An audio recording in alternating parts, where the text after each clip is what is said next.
Dobry wieczór Państwu.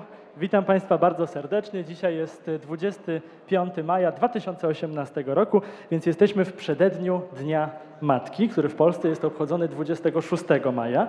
Zatem w Wigilię tego święta zapraszamy Państwa już za chwilę na wykład o tytule Szczęście. Czego nie powiedziała Ci matka? Zanim jednak rozpoczniemy wykład, w imieniu całego zespołu festiwalowego, który naprawdę dzień i noc pracuje nad tym, żeby móc Państwa ugościć na wszystkich wydarzeniach, witam Państwa bardzo serdecznie w czwartym dniu Copernicus Festival 2018. Dobry wieczór Państwu. To są oczywiście brawa dla całego zespołu festiwalowego. Bardzo dziękujemy.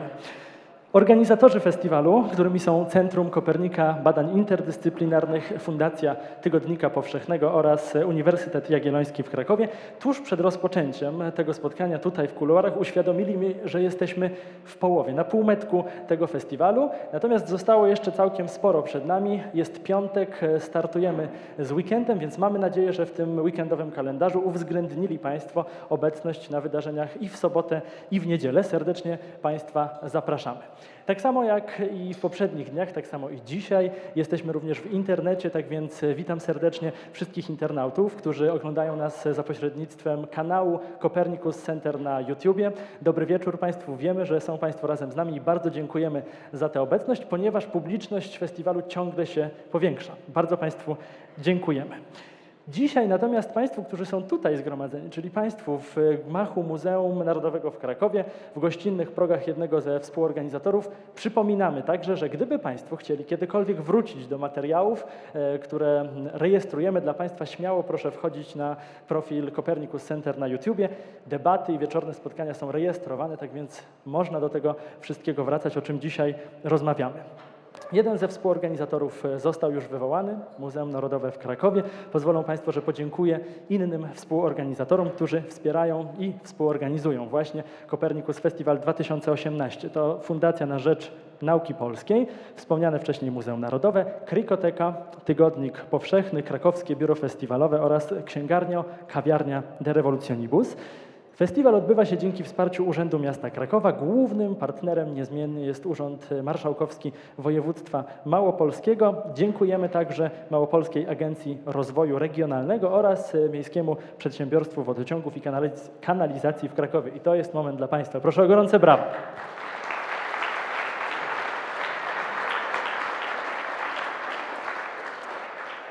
Przechodzimy do głównej części naszego dzisiejszego wieczoru. Dzisiejszy wykład wygłosi dla Państwa chyba jeden z najbardziej znanych badaczy zjawiska prognozowania afektywnego, czyli tego, w jaki sposób przewidujemy emocjonalne konsekwencje przyszłych wydarzeń i naszych zachowań.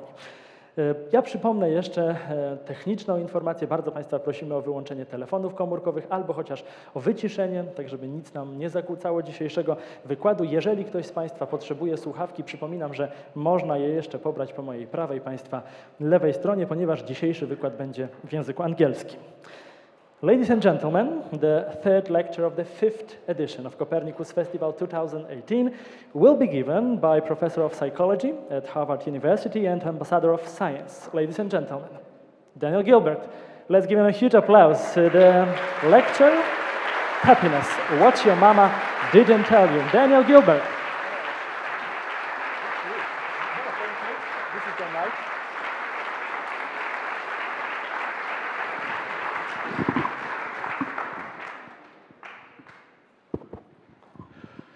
Good evening, my friends. It is such a pleasure to be here with you tonight, a pleasure to be in Krakow, for me, really for two reasons.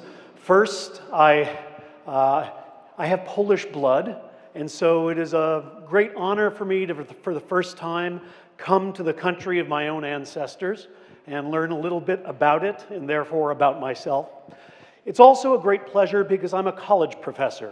And tonight is an opportunity for me to speak to a large room of smart people who aren't going to ask me what's going to be on the exam. So that is a very rare pleasure for me indeed. I've spent a lot of my life studying as a scientist human happiness. Now, we all know that for millions of years, human beings have asked, what is the secret of happiness? But what we all know is wrong, because in fact, The questions about the secret of happiness are among the newest questions that our species have ever asked. For most of human history, life was, in the words of the philosopher Thomas Hobbes, nasty, short, and brutish. Most people got up in the morning, and their main task was just not to die that day. Food was scarce, life was short, work was hard, health was bad, most of your children wouldn't live to adulthood, and everybody knew what happiness was. Everybody knew it. There was no secret. Happiness is what happens when you get what you want. And that never happens on earth. Not to anybody ever, maybe in another life, but not in this one. And then something really remarkable happened in the world. 3 revolutions took place. About 10,000 years ago, there was an agricultural revolution and we learned to grow food. About 300 years ago, there was an industrial revolution and we learned to make machines.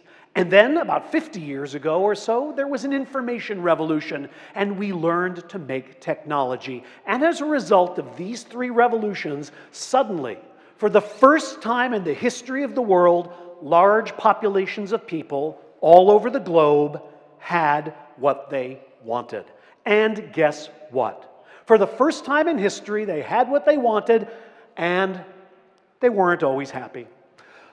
How is it possible that you can get everything you want and still not be happy? If happiness comes when we get what we're looking for, how is it possible that people who have more than anybody could possibly want, these 5 men have a combined net worth of 1,573 billion zlotys. This is the gross national product of your country. These 5 people have it. Now, I have met every one of these 5 people.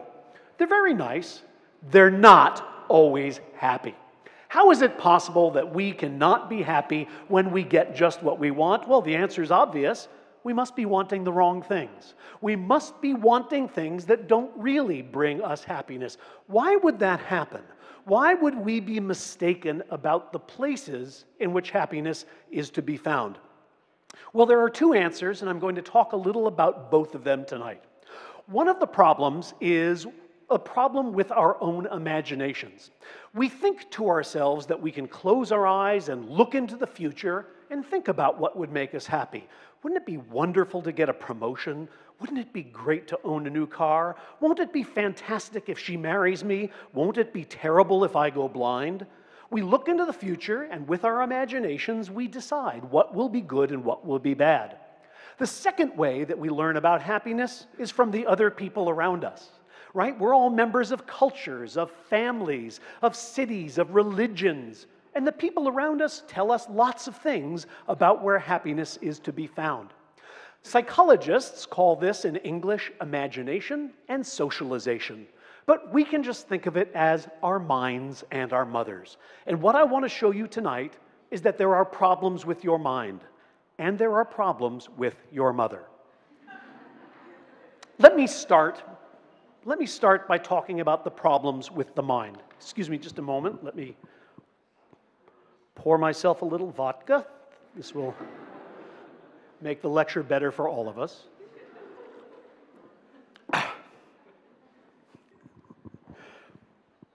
Let me start by talking a little bit about the human mind. Now, human beings share many things with other animals. Like all other animals on our planet, we learn from experience. So you know here's a cat and here's a mouse, and if the cat chases the mouse quickly learns to respond to the sound of the bell that the cat wears around its neck, and the mouse learns to run away when it hears the bell. This is what Ivan Pavlov discovered, and it's a very simple mechanism, and all living animals have it. All of them can learn from trial and error. There is only one problem with learning from trial and error: the error part. The only reason we have big, fat, happy cats on our planet is some mice do not survive the error in trial and error. Wouldn't it be wonderful if there were just some way to learn from experience without having to actually have the experience? Well, that seems to be the question that nature asked herself about 2 million years ago when she completely redesigned the human brain. Some of you may know that in just the last 2 million years, the human brain has gotten 3 times bigger. Now, when the brain grows over time, it doesn't just like a ball go, it doesn't just get larger, it adds new parts. And your brain has parts of your brain that basically didn't exist a few million years ago, right here and on the sides. What do these parts do? They do many important things, but we now know one of the most important things they do is they allow you to imagine the future. Everybody here can think about experiences they've never had and decide whether they're good or bad. Look, this is a flavor of Ben & Jerry's ice cream. I researched this on the internet, and I'm almost positive you all have Ben & Jerry's ice cream, right? Yes, it's one of the very few things America exports that it should export. Ben & Jerry's ice cream. Now, what you also know is there is no flavor called liver and onions. I made this, didn't I? But why is there no flavor called liver and onions? If Ben and Jerry were mice, they would have to make liver and onion ice cream, taste it, and go, bleh. They would learn from trial and error. But everybody here can imagine the flavor of liver and onion ice cream, and without ever tasting it, know it would be bad. I know this seems to you trivial. It seems obvious. When is he going to get to the interesting part of the lecture? This is interesting. This is a miracle.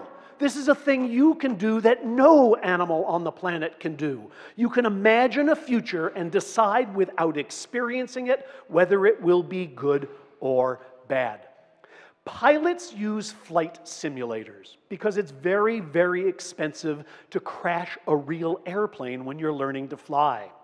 In a sense, nature has given you a life simulator right here in the front of your brain because it's very expensive to crash a real life. You can look at experiences you may never have had and you know which ones are good and which ones are bad. Winning the lottery, going blind, losing your job, having a baby. Everyone here, no one here has experienced all 4 of these things, and many of you have experienced none of them. And yet everybody knows which of these 2 are good, which of these 2 are bad. Of the good ones, which one is the better one? Of the bad ones, which one is the worse one? But what I want to show you tonight is that these things that you imagine about the future are often wrong.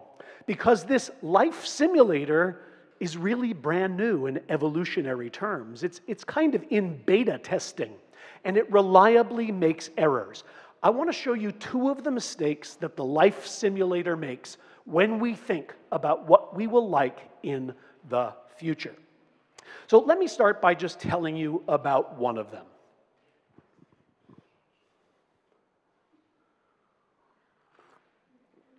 The first problem with the life simulator, oh, I'm going to stop saying that, it's stupid. The first problem with our minds when we try to imagine the future is very easy to illustrate. I want you to imagine what might happen if I brought 2 groups of people into my laboratory and I gave one of them celery to eat and the other one I gave very large sugary donuts. And they finish eating them and then I ask them a question. I say, how many pieces of candy will you want to eat when you return to my laboratory next week? What am I going to find? Well, you probably know that what I'm going to find is that the people who ate celery tell me that they will want more candy next week than the people who ate donuts. The people who ate celery say, oh, I'll want 3 pieces of candy, but on average, the people who just had a donut say, next week when I come back, I won't want too much sugar, maybe just 1 piece. Now, which of these is the right answer? 3. 3 is the right answer. It doesn't matter if you have a donut now. Next week, you will still want 3 pieces of candy.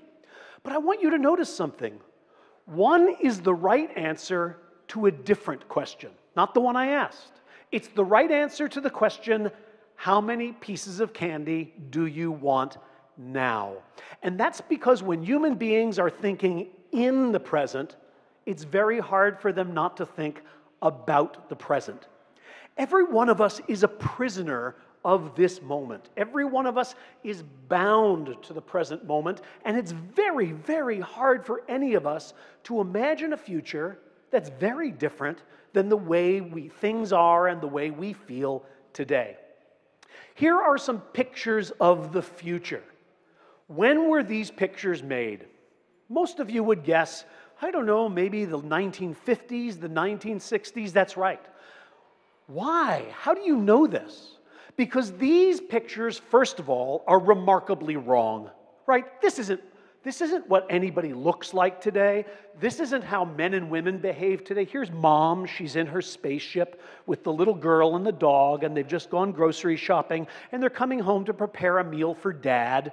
Well, that actually describes how I grew up in 1960s, but it doesn't describe most families today.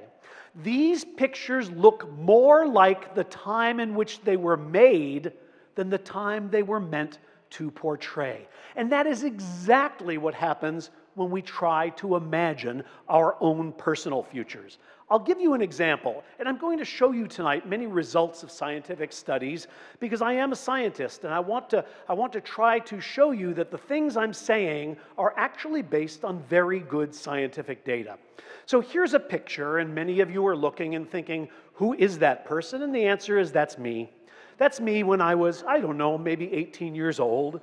Yes, you're not born this way, right? You start out with lots of hair and then it goes away. Now, here's why I'm showing you the picture. I am quite sure that when I was this age, I thought I would want my hair to look like that forever.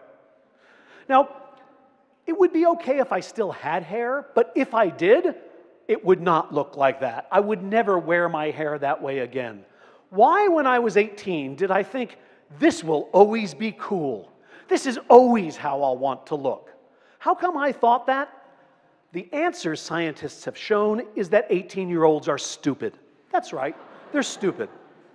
They are. They're stupid, and when they think about the future, they stupidly imagine that they will never change, that they'll always be the way they are now. Here, I'm going to show you. Here's some data. A group of 18-year-olds is asked, how much will you change in the next 10 years? And a group of 28-year-olds, 10 years older, are asked, how much did you change in the last 10 years? Now, if 18-year-olds are smart, their answer about how much they will change will be identical to the answer that 28-year-olds give when they're asked how much they did change. Are the answers identical? No. 28-year-olds say, oh my God, I've changed so much. And 18-year-olds say, I don't think I will change that much. 18-year-olds are stupid. But, and here's what's interesting, so is everybody else at every single age. Because when you do this same study with 68-year-olds and 58-year-olds, they make the same mistake. Now you notice that the line is curved. And what that means is that people expect to change less as they get older, and they do change less as they get older. But what I want you to notice is the two lines are always separated. And what that means is that 58-year-olds look ahead and they say, I'm really not going to change much in the next 10 years. And 68-year-olds look back and they say, you're stupid. I changed a lot since I was 58 years old. For as long as we live, we continue to make this mistake, underestimating how different we will be in the future, imagining a future that looks more like today than it really should. Now, why is this a problem? What does this have to do with happiness? One reason why it's a problem is because we underestimate how much we're going to change in the future. We all build futures, we build lives for ourselves that are meant to maximize the happiness of the people we are now instead of the people we are going to be. Here's a simple experiment that demonstrates that. People are asked how much money they would spend to see a concert that is going to take place 10 years from today, and the artist who plays will be currently your favorite artist. For the old people, this is Taylor Swift. And for many human beings on this planet, she is currently their favorite artist. Now, when we asked people this question, here's what we found. On average, they will pay about 470 zlotys for a ticket to a concert that won't happen for 10 years, but it will feature their favorite artist. Okay. Another group of people is asked a different question. They're asked, how much money would you pay for a concert that'll happen right now, but it will be your art, it will be a concert by the person who was your favorite artist 10 years ago? Their answer, only 294 zlotys. This is a very big difference, but I want you to think about it. What people are saying is, I wouldn't pay very much money to see the artist I loved 10 years ago, but I'll pay a lot of money to see the artist I love now play in 10 years. People are very confident that who they love now, they will love in 10 years, even though they know who they love now is not who they loved 10 years ago. So one of the problems with the mind is that it can't seem to escape from the present. Every one of us is a prisoner of the present, and when we try to imagine what our futures will be like and what will make us happy, we're really imagining what would make us happy now and not what will make us happy later. Now let me tell you about, I told you there's two problems with the mind, and I will now try to introduce you to the second. You know, it's very warm in here. And now that you've all seen that I own a very beautiful jacket, I'm going to take it off.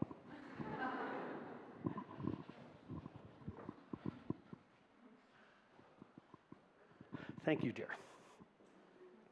Okay, let me introduce you to the second problem of the mind by introducing you to three very happy people whose names you probably don't know. One of them says it was a glorious experience. One of them says it was the best year of my life, and one of them says I have never regretted the move. Who are these three people?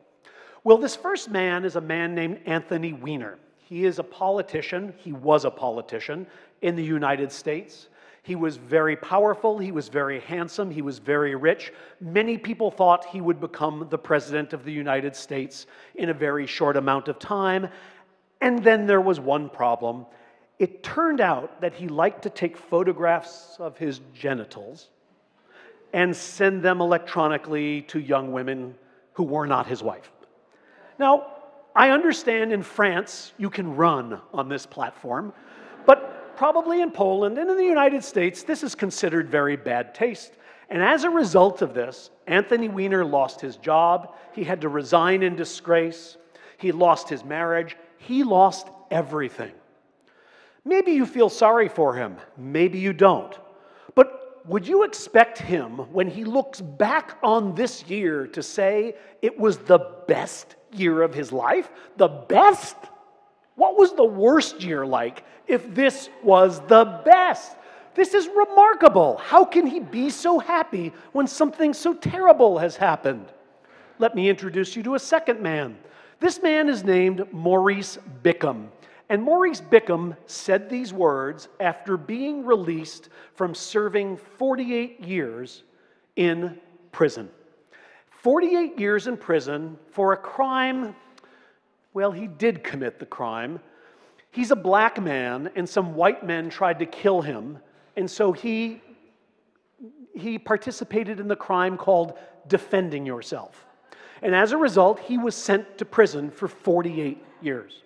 Now, after he gets out of prison, the reporters come and say, "Mr. Bickham, how was it in prison?" And he says, "It was a glorious experience." In English, the word glorious is very special. It doesn't just mean good. It's almost the word we would use for a religious experience. Something so wonderful, so sublime, so transcendental that nothing else compares to it. I might have expected him to say, "It was okay, I met some nice guys, the food was pretty good, there was a gym, I didn't have to worry about paying my taxes." But no, it was a glorious experience. Okay. The third man I want you to know, I know you've never heard of this man. His name is Ron Wayne. And he says, I have never regretted the move. What move is he talking about? What thing did he do that he has never regretted? Well, Ron Wayne in 1976 started a little company with two fellows named Steve Wozniak and Steve Jobs. They named their company Apple. But after 12 days, Ron Wayne decided this was a bad investment, and he asked his friends, "Can I get my money back?" And they said, "Well, okay, yeah, if you give us all of your stock, your 10% share of the company, we will give you back your 3,000 zlotys." Okay, what do we know now? We know now that his investment of 3,000 zlotys is worth 225 billion zlotys. That's what he sold 10% of Apple for. Now, you might expect him to say, "I was such an idiot." But no, he says he has never regretted what he did. There's the contract he signed. Now, there's one more person I must introduce you to. If you're older, you know who these four gentlemen are, right? Who are these guys? The Beatles, right? These are the Beatles. There is Sir Paul McCartney, there is John Lennon, there's George Harrison, and there is not Ringo, because Ringo was not the original drummer for the Beatles. The original drummer was a man named Pete Best. And Pete Best played with the Beatles until the other three Beatles kicked him out of the band and replaced him with Ringo. And then about 2 minutes later, they became the most important musical act of the 20th century. Now, what happened to Pete Best? Pete Best continued to play drums. He plays drums maybe on some records you've heard. He plays for a studio, so he plays with different people who come in. He's made a living playing drums, but you've never heard of him. What does Pete Best have to say about this experience? Pete Best says, "I am happier than I would have been with the Beatles." Okay, you have met four people.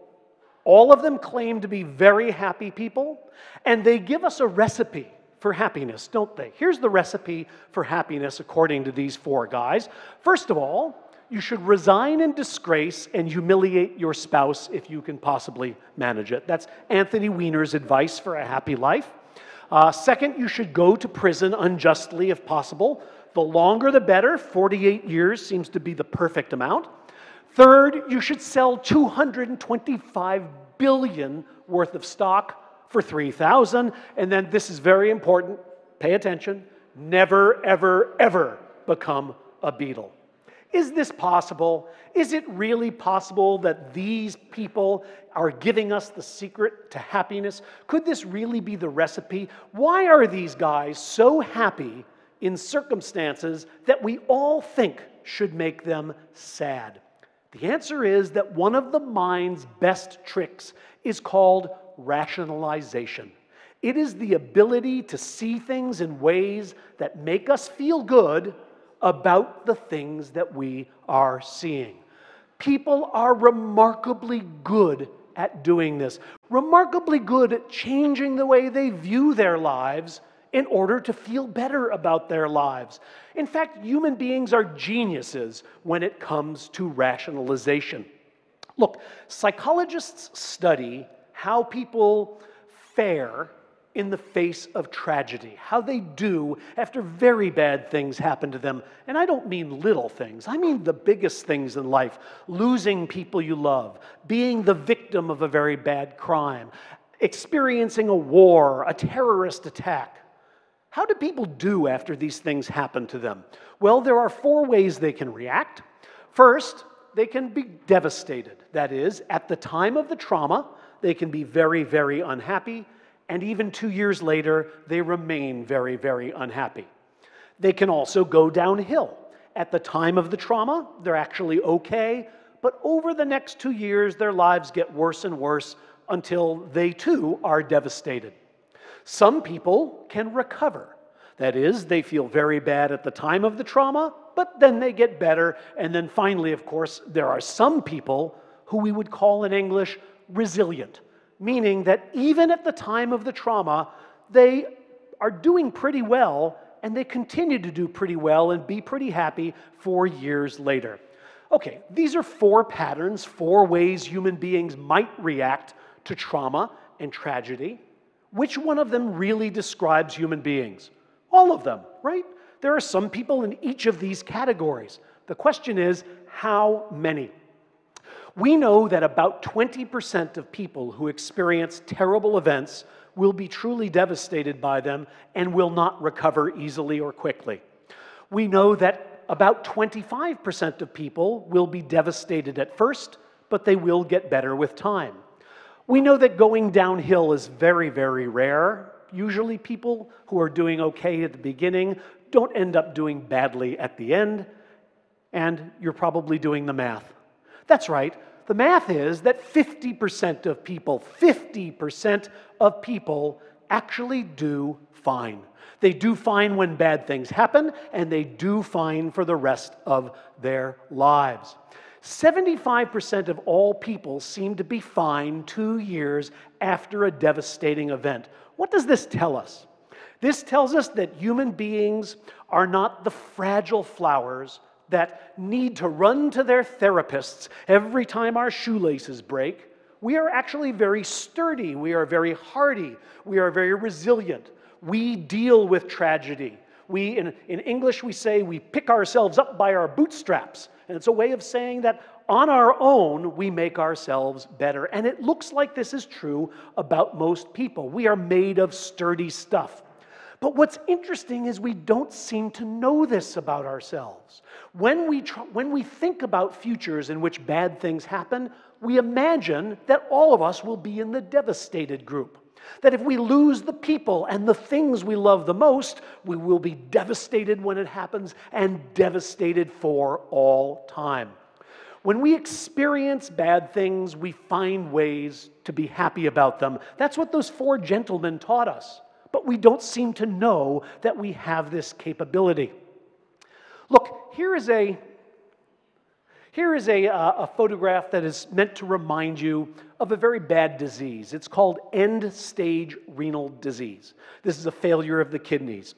And when you have this disease, your kidneys fail, and as a result, you must, for the rest of your life, spend 3 hours, 3 times a week, at a hemodialysis center, where your blood is filtered by a machine. You will have a very strict diet for your whole life. You will be on hemodialysis for your whole life. Your whole life will be a little bit shorter than most people's lives. You will never travel. There are many things you will never do again. This doesn't sound like a very good disease, does it? Well, actually, if you ask healthy people how happy they are, right now, that's the purple bar, they tell you, I'm pretty happy. And if you ask them, how happy would you be if you had this horrible disease? They think this is a stupid question. Wow, I'd be very unhappy if I had this horrible disease. Well, it turns out many people have this disease, and we can measure their happiness quite easily. What do we find?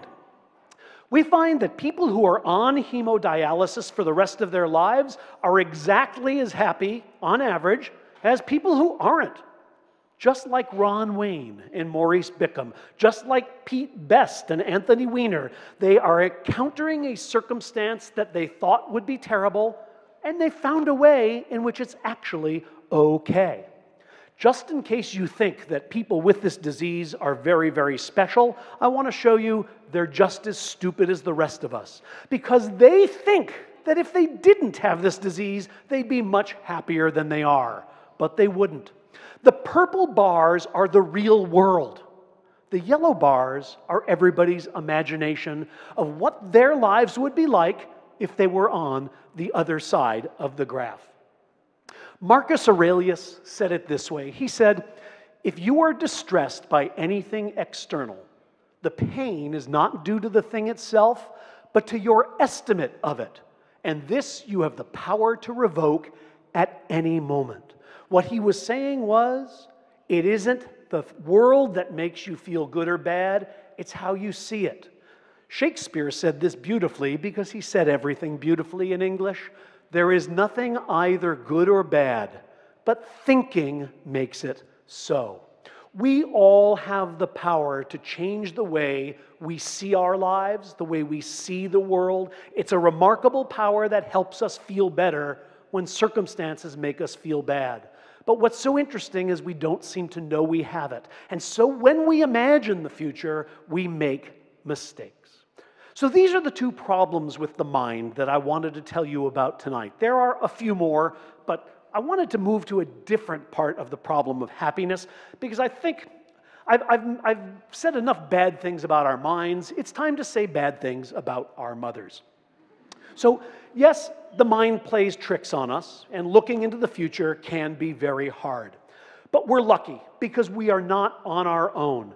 We all know people who have been to the future that we are merely imagining. We all know people who are already living the lives that we have questions about.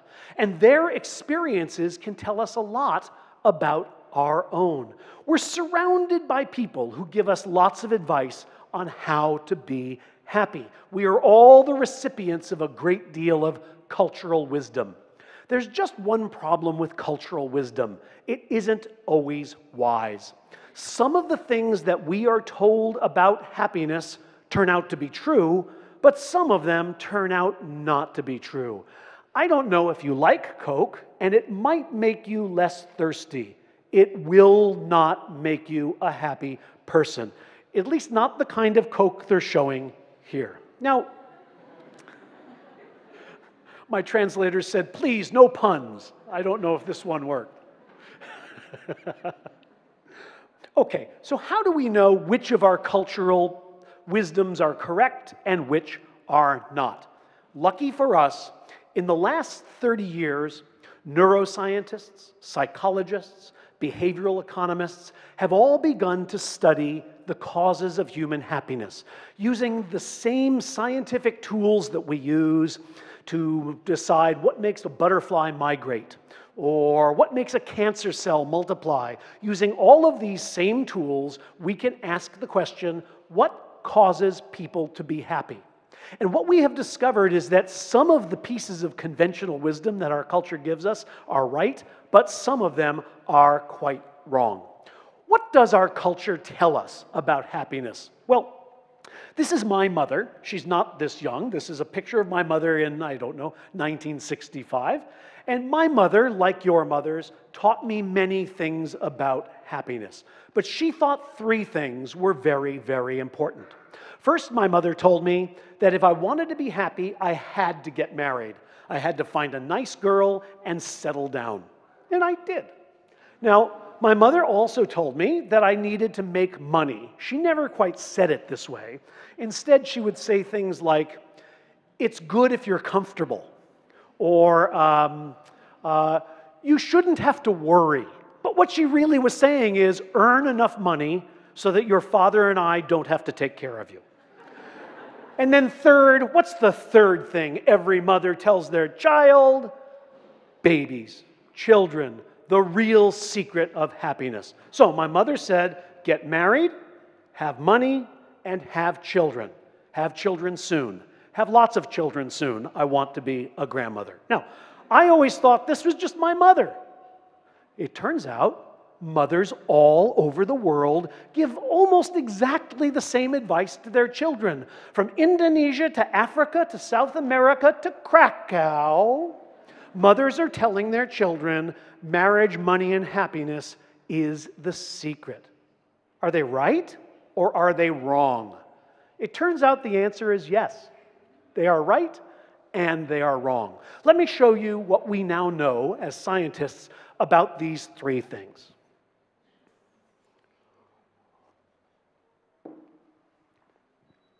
Let me start with marriage. Now, let me do a scientific test. How many people here think that marriage makes people happy? Just raise your hand if you think marriage makes people happy.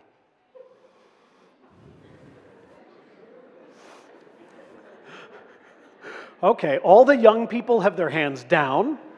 All the older people either have their hands up or their wives are pushing their hands up. You know, my friends here in Poland told me Poles are very cynical people. They must be right, because none of you think marriage makes people happy.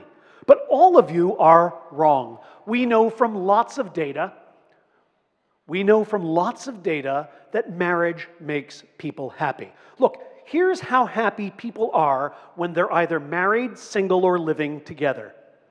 Look at that. This is remarkable. Married people are happier. Not just happier than single people, they're happier than people who are pretending to be married but aren't. This is true also across the lifespan. This is a very typical happiness curve across the lifespan. And what you can see, this is the happiness of unmarried people at different ages. And you can see something that's true of unmarried people. They start out happy when they're young. That's all these nice young people in the back. They're not married, they're happy. And then happiness goes down, down, down, down, down, down, down. And then as they get older, about my age and even older than that, they get happy again. What about married people? Well, married people show exactly the same trend, but notice that the two curves never cross. That is, married people start out happier, and they end up happier, and they're happier in the middle. We understand why this curve exists, right? Because the young people back here, you're having a great time, and I'm having a great time, because it's all the middle-aged people in the middle who are doing the work and worrying about us and taking care of us. But we're having a great time in life. Old and young, both are good. But the point here is that being married makes every age better. We know that this effect has been stable for as long as scientists have been measuring happiness, which is maybe since the 1970s. So here are typical curves of married and unmarried people across different years. What do you see? Some years are good, some years are bad. People's happiness goes up and down, depending upon many things that are happening in the world. But the lines never cross. In the worst year, married people are happier than unmarried people in the best year. Now, some of you are trained scientifically, and some of you are just damn smart, and you are asking a question. Does correlation equal causation? In other words, you've just shown me, Professor, that married people are happier, but that doesn't mean marriage made them happier. Maybe happiness made them married. Right? If you had to marry Eeyore or Piglet, who would you marry? Eeyore or Piglet? Piglet is the character from Winnie the Pooh who's always happy and always dancing, and Eeyore's the one who's always sad. Who do you want to wake up next to for the rest of your life? I would find both of them very annoying, but I would find Eeyore more annoying, right? Piglet wakes up every morning, "Hi, it's so nice to be married to you. What do you want to do?" Okay, that's a little annoying, but it's not nearly as bad as, "I hate life." We know that happy people do better on the marriage market. Everyone would rather marry someone who's happy. So yes, happiness creates marriage. But we also know from looking at data that marriage creates happiness. How do we know this? Because when we look at data showing what happens to people as they approach their weddings and then past their weddings, whether these are Eeyores or whether they are Piglets, here's what we see. This is a typical curve. People start out in life, it's okay, and then they meet somebody, and then they get married, and they're very happy, and there's a little bump here we call the honeymoon period, where people just think life is fantastic, and then their happiness starts to go down. Now, notice something. After 6 years, it's still not down to where it was before the wedding. If I were to draw the line all the way out to here, would that curve ever come back to where it started? Yes. I'm sorry, yes, it does. The joy of marriage wears off. It's short-lived, maybe 20 years. Okay, let me see. 20 years for saying I and do. That's a pretty good investment. 2 words. You can even just say yes, tak, yes, that's enough. And you get 20 years of happiness out of it. That's a pretty good investment. Oh, by the way, since I've just shown you that marriage makes people happy, You're probably imagining that divorce, the opposite of marriage, must make people very unhappy, and actually that's not true. Divorce makes people extremely happy. It makes men very happy. Women, who are a little more happy before the divorce, don't get quite as much of a boost, but they too get happier after a divorce. Both men and women get happier after divorce. How is this possible? Wait, didn't you just say they get happier after marriage? How do they get happier after divorce? Is the recipe for happiness get married and divorced, and married and divorced, and married and divorced? No, maybe if you are a Hollywood star, but not for most of us. What these data are telling us is very important. They're saying it's not just marriage that makes us happy, it's a good marriage that makes us happy. It's a marriage that is at least good enough that we don't get divorced. I forgot to put up one more slide, and I should just tell you about it. I've shown you, and you can see here, that men do a little better than women after divorce. And this may be making some of the women feel a little sad, so I should tell you that after the death of a spouse, these curves are reversed. So after a spouse dies, women actually do better than men do. So if your husband says, "I'm leaving you," you should kill him, because it's... Did that translate? Thumbs up, thank you. Okay, money. If you ask people, I did a TV show in America and I stood out on the street and I said, "Excuse me, sir, do you think money buys happiness? Excuse me, ma'am, do you think money buys happiness?" And almost everybody would say, "Oh, no, money doesn't buy happiness. No. Money's nice, but happiness comes from within, or happiness comes from love, or happiness comes from God, or happiness comes from my dog, or happiness comes from poetry." They always from something except for money.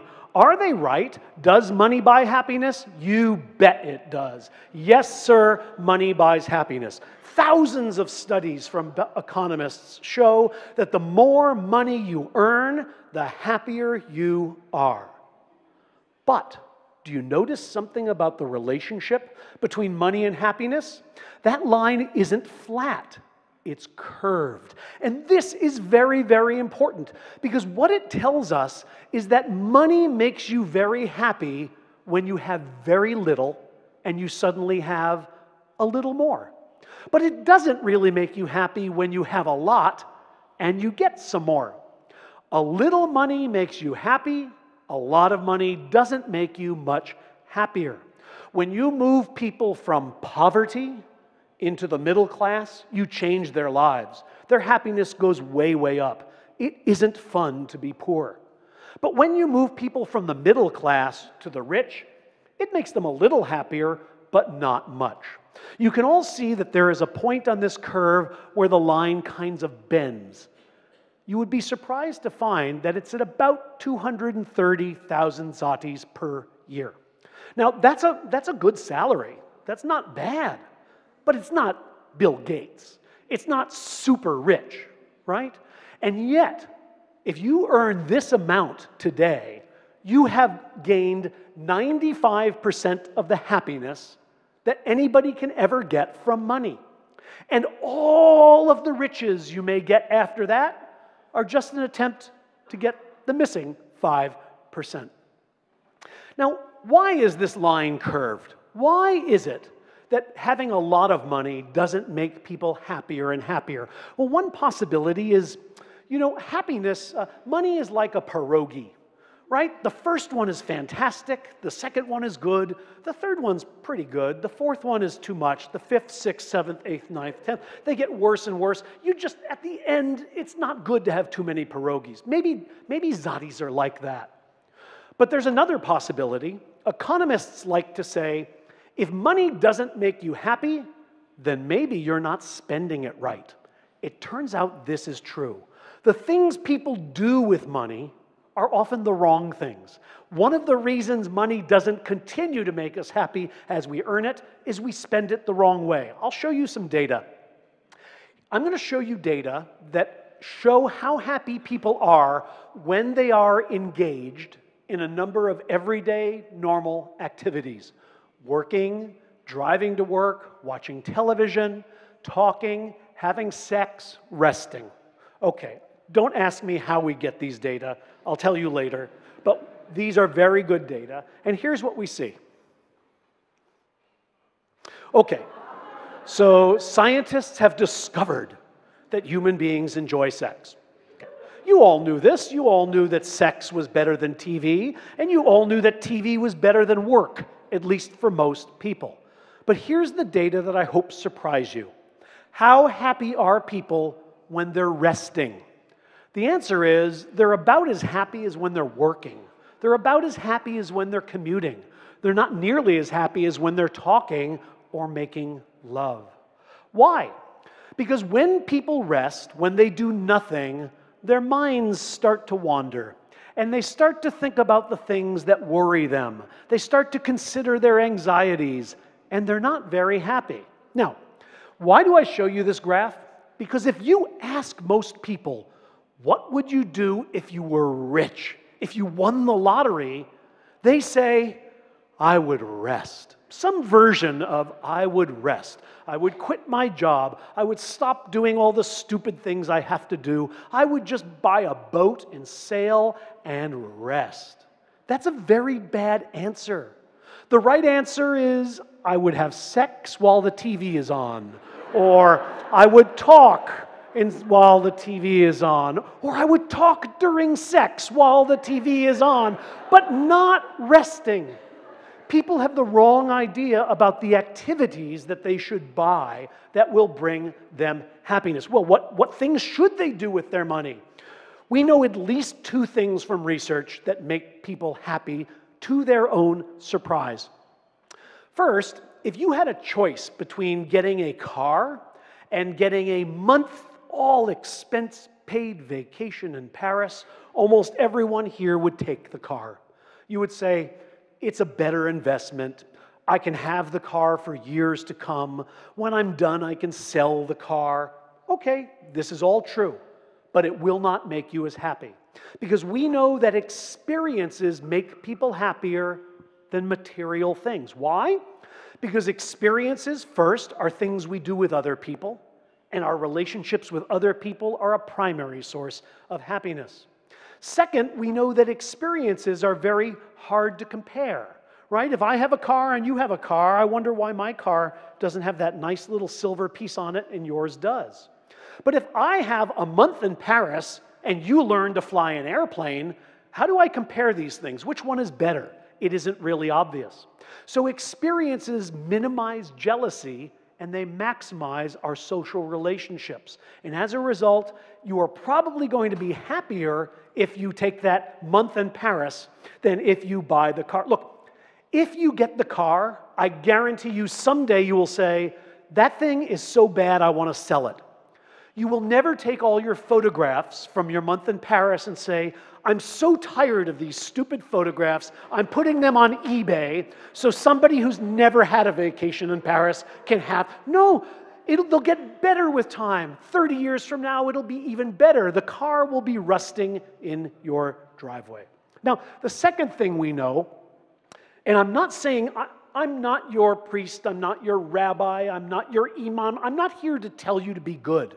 It just turns out that science shows that when people buy things for others, they experience more happiness than when they buy things for themselves. You can do a very simple test. When you go out to buy a coffee or a pretzel tomorrow, whatever you buy in the morning, it's a small thing, it doesn't cost too much, buy one for the person in back of you and just see what happens. That person will be astounded. They'll just look at you and say, really? Thank you, that's so kind of you. This is such an important thing for me. My wife just left me and nobody has been very nice. And this is, you've restored my faith in human beings. Okay, now compare the experience you would get from doing this to the experience you would get by getting 2 pretzels instead of 1. It wouldn't make a difference, would it? Research shows that people are usually happier when they spend their money on other people than on themselves. Okay, this is the last thing I want to talk about. This should be very easy. My mother told me marriage. She was right about that, pretty much. My mother told me money. She was right about that, pretty much. And of course, she told me children. In English, a phrase we use for children is we call them a bundle of joy, like a little package of happiness. The word, maybe there's something like this in Polish, but the word for children says happiness in it. So of course, everybody knows children are a great source of happiness. Everybody knows this except people who have them. That's right, because when you measure the happiness of people, and these are people in the United States, Canada, all over the world, all over Europe, when you measure their happiness, you find this pattern over and over. People without children are more happy than people who have them. And the people who have them are the least happy when their children actually live with them instead of living somewhere else. Now that's kind of an astounding pattern. My mother did not tell me to expect that. Here are some other data my mother did not tell me to expect. You can follow the happiness of people as they move towards having their first child, and then as they move past that event. What do you see? Well, here's what my mother predicted. My mother said, you will see this yellow line, life will be okay, and then you'll have a child, and you will be happier than you were beforehand. Well, was she right? Data from thousands and thousands of people give us this line instead. My mother was right about life before children, but really wrong afterwards. Now, again, if I take this line and draw all the way out, you're looking at 4 years after the birth of a child. What if it were 8 and 10 and 20? Does happiness ever come back to where it was before you had children? Many studies suggest no, never. Some studies suggest yes, but only long after your children grow up and move away.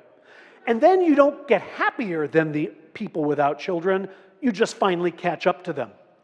Okay, look at this. You might ask yourself, well, maybe actually the act of having children does something to our biology that makes us less happy. You've all heard of postpartum depression.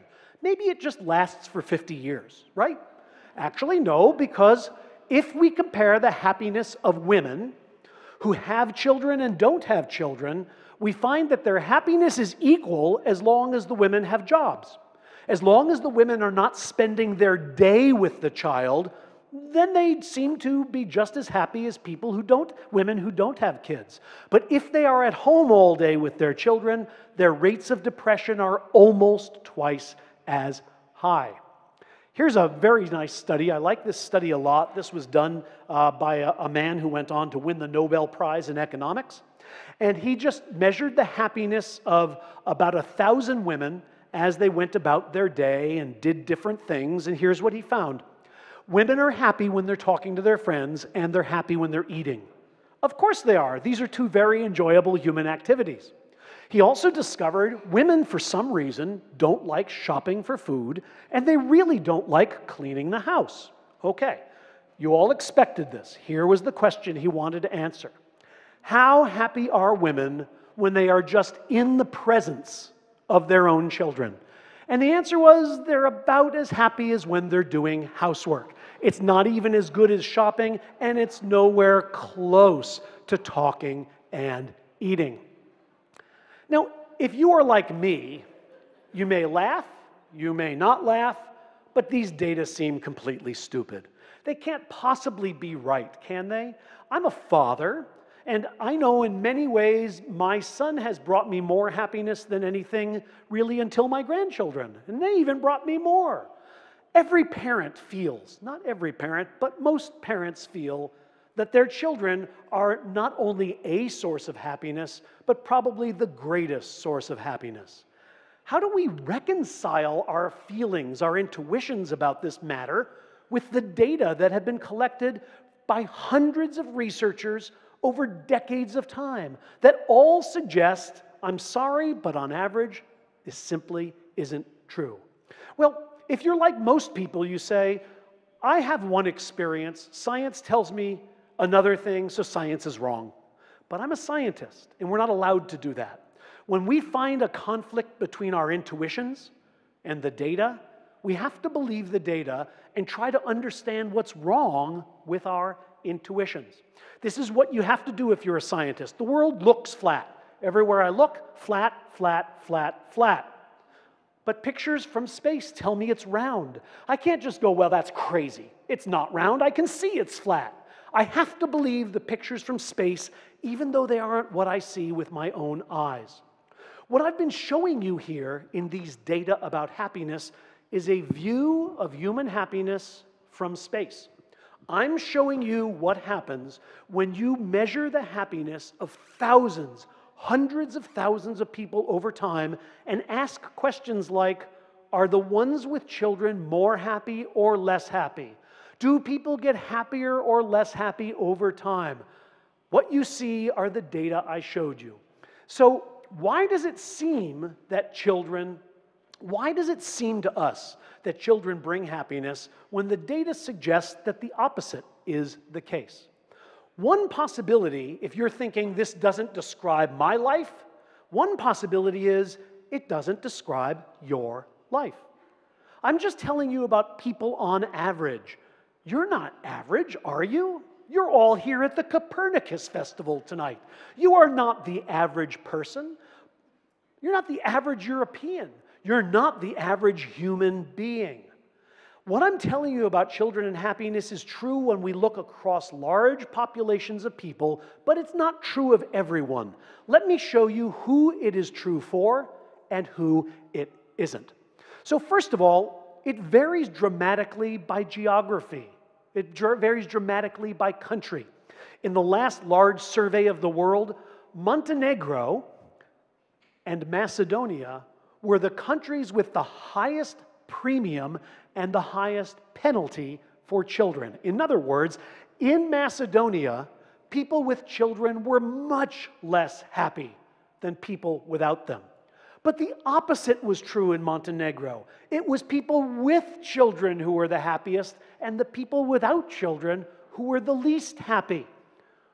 You can see that the world average, which is what I've been talking to you about, is a little bit on this side of the graph, meaning that across the world, on average, parents are less happy than non-parents. But it does differ by country. So here's my country, the United States. We are just about at zero. If you live in the US, it barely makes any difference whether you do or don't have kids. Your happiness doesn't seem to be much affected. What about Poland? Poland last year had a pretty negative child effect. That is, in Poland, people who had children were significantly less happy than those who don't.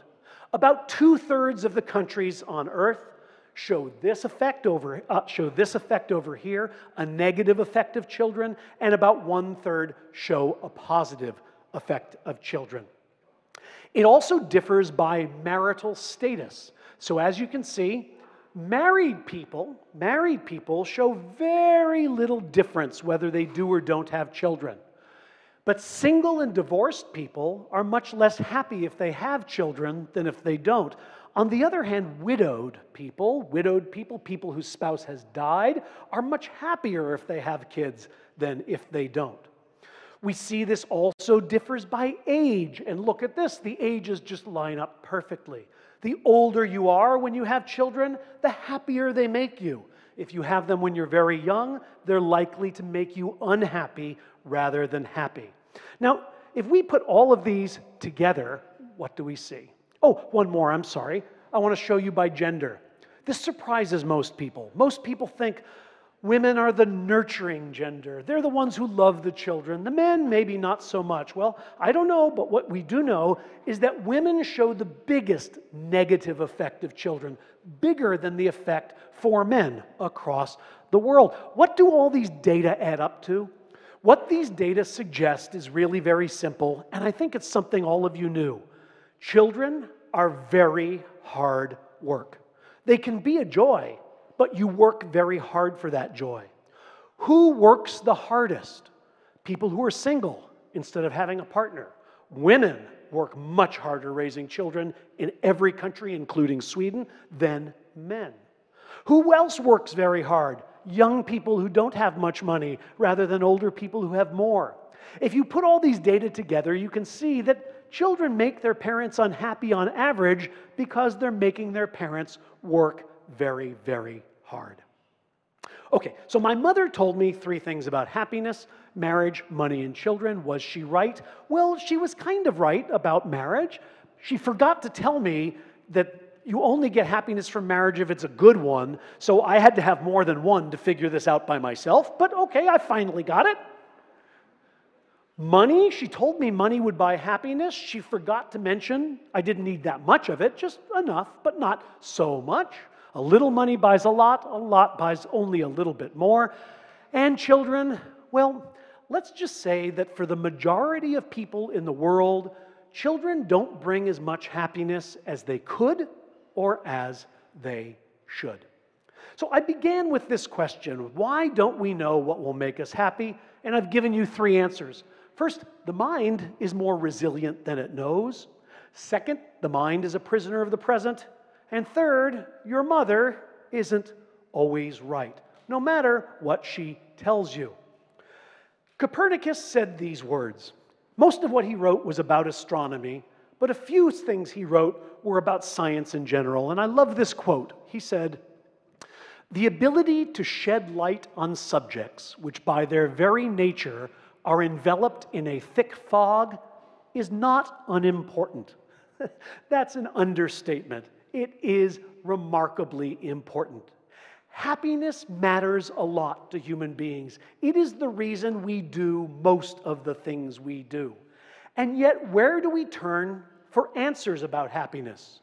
We turn to our imaginations and we turn to our mothers. Look, I love my imagination, but I don't use it when I have questions about what makes a star explode. I ask scientists. I love my mother, but I don't ask her questions about what makes a microbe multiply. She's not a scientist. I ask scientists instead. We ask our imaginations for many things and our mothers for many things, but sometimes the things we ask for are things they can't give us. And when we are asking about facts about the world, we need to ask science. What makes human beings happy is a fact about the world. And in the last few decades, psychologists and economists, neuroscientists, and others have been gathering these facts. I've shared a few of them with you today because I truly believe that what makes human beings happy is a fact, and that the more we can learn about it, the more likely we all are to be able to find it. Thank you very much for your kind attention and your invitation. Ladies and gentlemen, Daniel Gilbert. I hope this is the most happiest man in the world.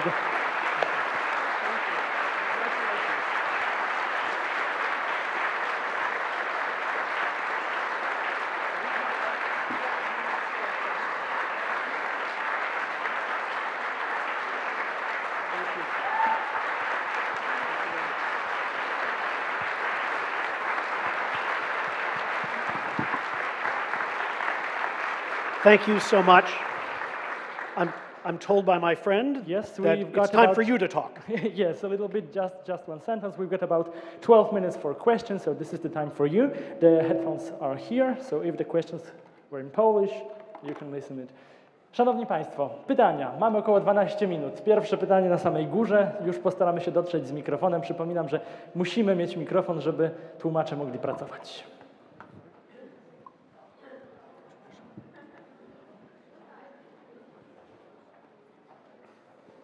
And you will call on people for me? Yes, Yes, thank you. I can't see because of the lights, so thank you. I'm here for you. I'm here for you. Okay, we're ready. Hello. Oh? Thank you for a fantastic lecture. There was a lot of different interesting subjects, and one I would like to present or ask you for your opinion, because I'm the kind of person who have a problem to recover after bad happenings. I mean, it takes me a lot, and it creates me a pain. You show that 75% about people who are resilient, and Quite famous recently British psychologist Kevin Dutton, with his book The Wisdom of Psychopaths, present that those people have easier to get success because they are not touched so much by happenings. And I always wanted to be a bit of soft psychopath. I tried to learn that. But then today, I've learned that these 75% are soft psychopaths, and they are okay, and I am sick because I'm not resilient. And I really feel like that. But it's also the question that something which normally we say someone is bold and can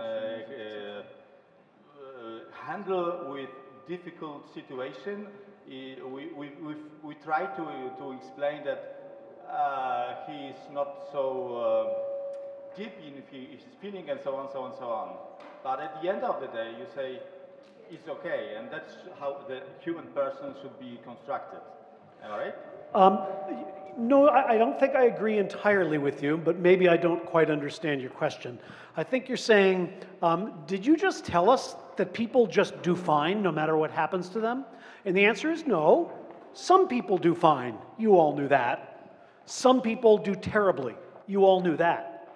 What I tried to teach you was something I didn't know until I looked at the data, and maybe you didn't, which is more people do fine than do terribly. I always thought most people did terribly, and being resilient was very rare. It was a magical ability. It turns out it's the most common of all the reactions to trauma and tragedy. The reason I bring it up is because although we have this remarkable capacity to say, you know, I'm glad I'm not a Beatle.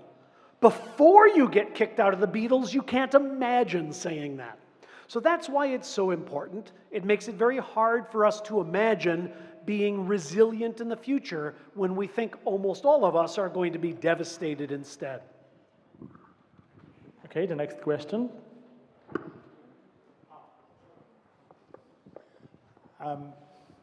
Well, I start by remarking that the singer who I thought who was my favorite singer 10 years ago is still my favorite singer and died last year. Second remark is that I've never been happier since giving up completely on the search for happiness. And it does seem, at least in my own experience, I don't know about that of others, that happiness is in fact a byproduct that happens whilst you're engaged in doing things that are far more important than looking for happiness, like trying to benefit other people. I like all of your remarks very much. I too have the same favorite singer for the last 10 years, but that says more about our age than our wisdom. We probably haven't listened to any new music in the last 10 years, so it's hard to have a new favorite singer. I think your point about not looking for happiness in order to find it is well taken. People who are searching for happiness as a goal often find it more difficult to attain than people who just do the everyday normal things that bring it about. Many people will ask me, they'll say, you've studied happiness for 20 years. You know, what's the thing that people could do to make themselves happier? And then I tell them, and they say, yeah, but I didn't mean that. What's the other thing people can do? Because the answer is, you could spend more time with your family and friends. You could probably sleep a little better, lose some weight, don't drink so much. And they're looking at me like, that's boring. My doctor and my mother tell me those things. Well, I'm sorry, they're right. So people who are going about the search for happiness, rather than simply having good social relationships, trying to do work that they find interesting and fulfilling, trying to work in a place where they feel respected, those people are less likely to find it than somebody who is just going about their life doing the right things.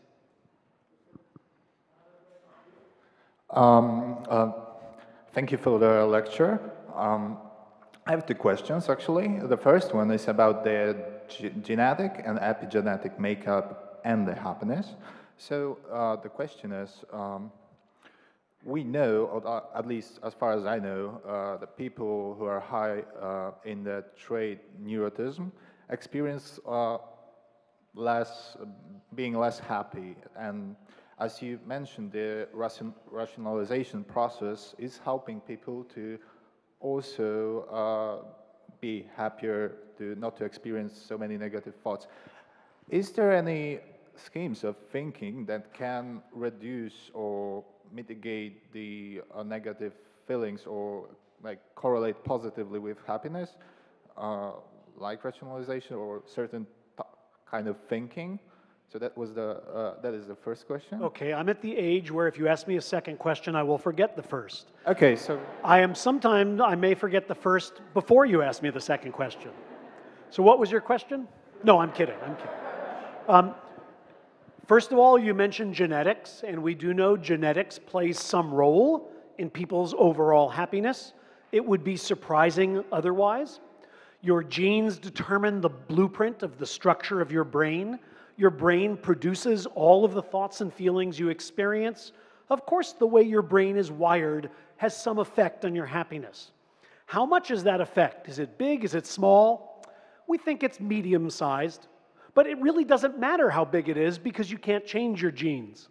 All you can do is worry about the part of your happiness that is under your control, not the part you may have inherited through biology from your parents. You asked, well, what are the things people can do? Is there a way to learn to think about the world so that you'll be happier? Yes, that is the basis for psychotherapy.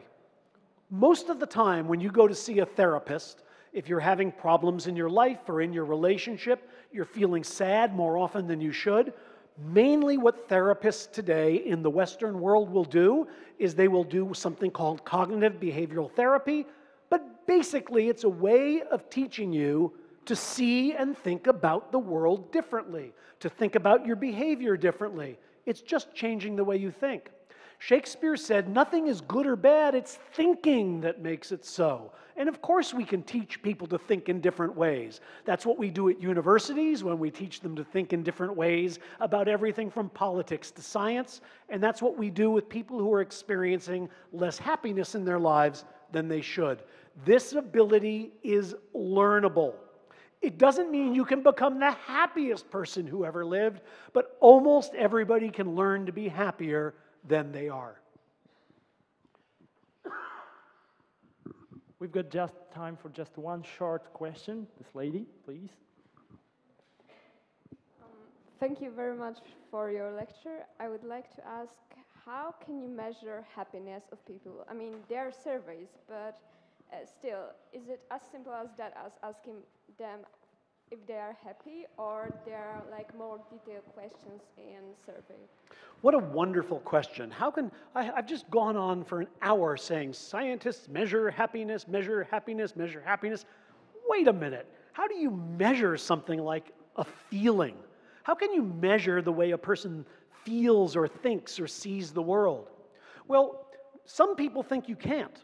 Usually when I talk to economists, they say, oh, you can't measure happiness by asking people questions. Really? How did I get these glasses? Well, I went into an office and somebody showed me things and said, does it look better to you like this or like this? Like that or like that? And just by listening to what I said about how the world looked to me, she was able to give me a lens that perfectly corrects my vision. That's amazing. And what an optometrist teaches us is that if you listen closely to people and you ask the right questions about how they see the world, you can use science to learn things about them. Now, scientists use many methods of measuring happiness. We use methods that range from, biological. I can do a brain scan, for example, and when there's more blood flow on one side than the other, that usually indicates you're feeling good. I can use electromyography to look at the little muscle movements in your face, because when people are happy, their zygomatic major muscle lifts and they make a little bit of a smile. I can do all sorts of things, but you know what? It turns out saying to people, on a scale of 1 to 10, about how do you feel right now, is just as good as those other methods. So we use lots of methods to measure happiness, but it turns out the very easy one, the very simple one, of simply asking people to tell you how they're feeling at that moment is as reliable as any other. And that's why we're able to have a science of happiness. You can only do science if you can measure things, and we can't measure it very precisely. That's why we measure thousands of people instead of just 3, but measure it we can. Ladies and gentlemen, unfortunately, we do not have any time for next question. So, Daniel Gilbert, let's give him a huge applause.